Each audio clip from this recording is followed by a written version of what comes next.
की 17 देशात पाहिला गेला, पार्ट 2 मधून काय अपेक्षित आहे आणि काय लोकांना पाहायला मिळेल? धर्मवीर पार्ट 2 मधून लोकांना काय पाहायला मिळेल? धर्मवीर पार्ट 2 चा शुभारंभ झालेला आहे. धर्मवीर पार्ट 1 जो आहे आपण सगळ्यांनी पाहिला. संपूर्ण देशभरात नाही जगभरामध्ये दिघे साहेबांच्या जीवनावरचा हा चित्रपट, दिघे साहेब कसे जगले, कसे वागले, त्यांचं पूर्ण जीवन कसं होतं या पहिल्या धर्मवीर पार्ट 1 मध्ये तेवढं मावू शकत नाही.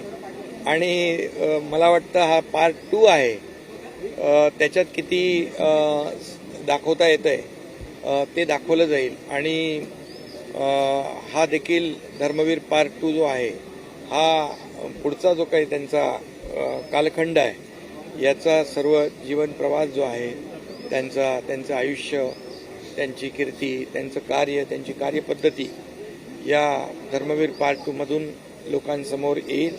आणि लोकांना आनंद दिघे साहेब काय हे पहिल्या पार्टमधून काही प्रमाणामध्ये कळलं. आता या दुसऱ्या पार्टमधून आणखी पुढचा भाग त्यांना पहिल्या पार्टमध्ये काही जण उठून निघून गेले, काही जण उठून गेले पहिल्या पार्टमध्ये. कसं बघतात आता दुसऱ्या पार्टमध्ये? दुसरा पार्ट जो आहे तो अतिशय म्हणजे जी वस्तुस्थिती आहे, वस्तुनिष्ठ आहे ते त्याच्यामध्ये दाखवलं जाईल. आणि त्याच्यामध्ये कुठलाही भाग कमी करण्याचा प्रश्न निर्माण होणार नाही अशा प्रकारचा दुसरा पार्ट होईल. पहिल्या पार्टमध्ये गद्दारांना शर्मना ही टॅगलाईन होती, आताच्या याच्यामध्ये साहेबांचं हिंदुत्व ही टॅगलाईन आहे. हा बरोबर आहे. म्हणजे ज्यांनी हिंदुत्वाशी, बाळासाहेबांशी विचारांशी विश्वासघात केला, बाळासाहेबांच्या विचारांची बेईमानी केली, गद्दारी केली आणि सत्तेसाठी, खुर्चीसाठी जे काही 2019 मध्ये झालं हे संपूर्ण राज्याने, देशाने पाहिलेलं आहे. आता जे आहे दुसरा पार्ट जो आहे तो साहेबांचं हिंदुत्व म्हणजे आम्ही जी भूमिका हिंदुत्वाची, बाळासाहेबांच्या विचारांची, आनंद दिघे साहेबांच्या विचारांची घेतली आणि आज सरकार त्याच्यावर काम करत आहे. छत्रपती शिवाजी महाराजांचा आदर्श डोळ्यासमोर ठेवून सरकार सर्वसामान्यांचं सरकार आहे, सर्वसामान्यांना न्याय देणारं सरकार आहे, सर्व घटकांच्या आयुष्यामध्ये चांगले दिवस आणण्याचा प्रयत्न करणारं सरकार काम करतंय.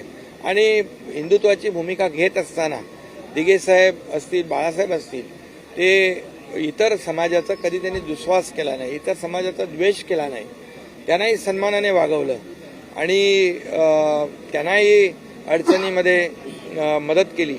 सर्व धर्मीयांना, सर्व जातीपातीच्या लोकांना आनंद दिघे साहेब आपलेसे वाटायचे. अशा प्रकारचं ते त्यांचं जे काही काम आहे ते या सिनेमामधून दाखवतील. त्याच्यामधून काही जे काही प्रसंग आहेत ते समोर येतील. ही भूमिका म्हणजे त्यांचं जे काही हिंदुत्व जे आहे, मगाशी म्हटल्याप्रमाणे भूमिका हिंदुत्वाची असली तरी सुद्धा इतर धर्मियांचा द्वेष करणं, इतर धर्मियांचा दुस्वास करणं, इतर धर्मियांना कमी लेखणं हे कधीच त्यांनी केलं नाही.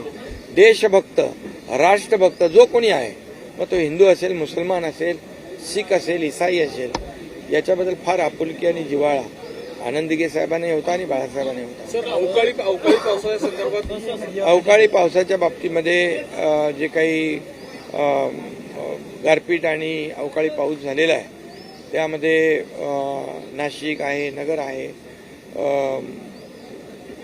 उत्तर महाराष्ट्र आहे, या सगळीकडेच ज्या जिल्ह्यांमध्ये गारपीट झालेली आहे सकाळीच सूचना दिलेल्या आहेत. ज्या ज्या ठिकाणी गारपीट झाले, अवकाळी पडलेला आहे त्या ठिकाणचे तातडीने पंचनामे करावे आणि शेतकऱ्यांना तातडीने मदत देण्याचे निर्देश दिलेले आहेत. हे सरकार शेतकऱ्यांचं आहे, बळीराजाचं आहे, कष्टकऱ्यांचं आहे, शेतकऱ्यांच्या पाठीशी उभं राहणारं सरकार आहे आणि म्हणून शेतकऱ्यांना वाऱ्यावर सोडलं जाणार नाही. त्या बाबतीमध्ये अंमलबजावणी करण्याच्या सूचना देण्यात. सवाल है, आपने गढ़चिरौली में वहाँ पे मंत्री रहते हुए, गार्डियन मिनिस्टर रहते हुए क्या कुछ काम किया था, उसके बारे में थोड़ा सा? पालक मंत्री में जब गढ़चिरौली में था तभी जब हमारे बाला साहेब ठाकरे जी के और आनंद दिघे साहब के विचार थे, नौकरियां देना, नौकरी तो चाहिए लेकिन नौकरियां देने वाले भी हाथ तैयार करो, मतलब वो आज मैं एक मुझे समाधान है, खुशी भी है कि टाटा टेक्नोलॉजी हो उसने एक बहुत ही एडवांस स्किल डेवलपमेंट सेंटर शुरू किया है।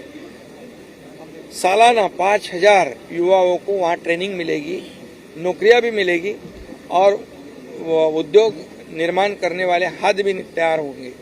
ऐसी मेरी कोशिश थी, उसमें समाधान है, ये शुरुआत हुई है। कई और उद्योग जो है वहाँ पर शुरू किए हैं और वो जो नक्सल ग्रस्त इलाका है, वो आदिवासी इलाका है, उसको गढ़चिरोली को मेन स्ट्रीम में लाने के लिए अभी तो मैं मुख्यमंत्री हूँ, निश्चित रूप से लोगों के हाथ को काम, वहाँ उद्योग, वहाँ का विकास, डेवलपमेंट और ये नक्सलवाद को खत्म करने के लिए सिर्फ पुलिस की गोली नहीं तो डेवलपमेंट भी जरूरी है और वो डेवलपमेंट हो रहा है। एक सवाल ये है कि सर गढ़चिरौली में पिछले 15 दिनों में टारगेट किलिंग की जा रही है, इसको लेकर आप लोग क्या करें? टारगेट किलिंग की जा रही है, 15 दिनों में 3 लोगों को मारा गया है पुलिस मुखबिर बताकर। टारगेट किलिंग एक तरह से देखिए, आज मैं कहूँगा हमारी जो C60 की टीम है ये इतनी एडवांस टीम है कि आज हमारे यहाँ पर महाराष्ट्र में गढ़चिरौली में रिक्रूटमेंट पूरी तरह बंद है। रिक्रूटमेंट मतलब उनकी जो नक्सल की, और जाके वो छत्तीसगढ़ के अबुझमाड़ एरिया में छुपते हैं और नक्सल पूरी तरह हमारी पुलिस ने खत्म कर दिया है। अभी ऐसे कोई भी घटना हो तो पुलिस और वहाँ के नागरिक जो है और हमारी सरकार नक्सलवाद खत्म करने को पूरी तरह तैयार है और उसका नतीजा हम देख रहे हैं कि पूरी तरह लगभग न के बराबर वहाँ पर नक्सलवाद है। क्या वो नक्सलवादियों का डर था? एक बार काल ओबीसी मेळाव्यामध्ये छगन भुजबळ यांनी मागणी केली की शिंदे समिती बरखास्त करा, पण सरकारमध्ये दुमत दिसून येत नाही, याच्यामध्ये एकच मी सांगतो त्यांच्याशी माझी चर्चा झाली आणि त्यांचं कुठेही मराठा समाजाला विरोध नाही आणि सरकारची भूमिका स्पष्ट आहे।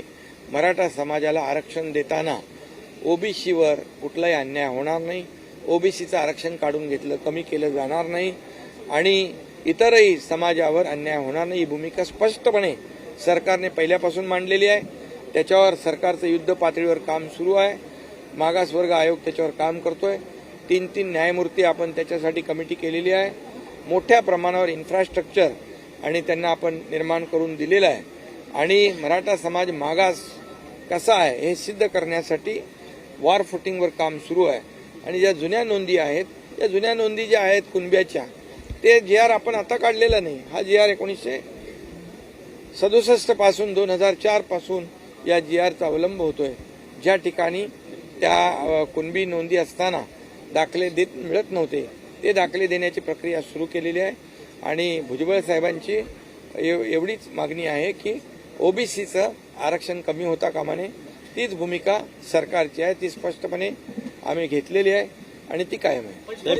पहिल्यांदा असं होतं की ज्या नोंदी समोर आलेल्या आहेत, पहिल्यांदा असं होतं की नोंदी ऑनलाईन पाहायला मिळतील, जेणेकरून आणखीन ज्यांना नोंदी सापडत नाहीत किंवा वंशावळची सापडत नाहीत त्यातून फायदा होऊ शकतो। याच्यामध्ये GR जो आहे जुना, त्या GRची अंमलबजावणी प्रभावीपणे होती आहे आणि ट्रान्सपरन्सी आहे, त्याच्यामध्ये कुठल्याही इतर समाजावर त्याच्यामध्ये अन्याय होत नाहीये।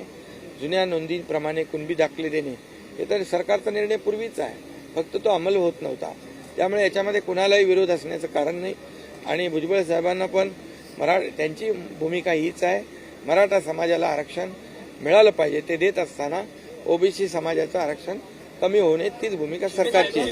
हिंसाचार झाला त्या संदर्भात गृह खातं अपयशी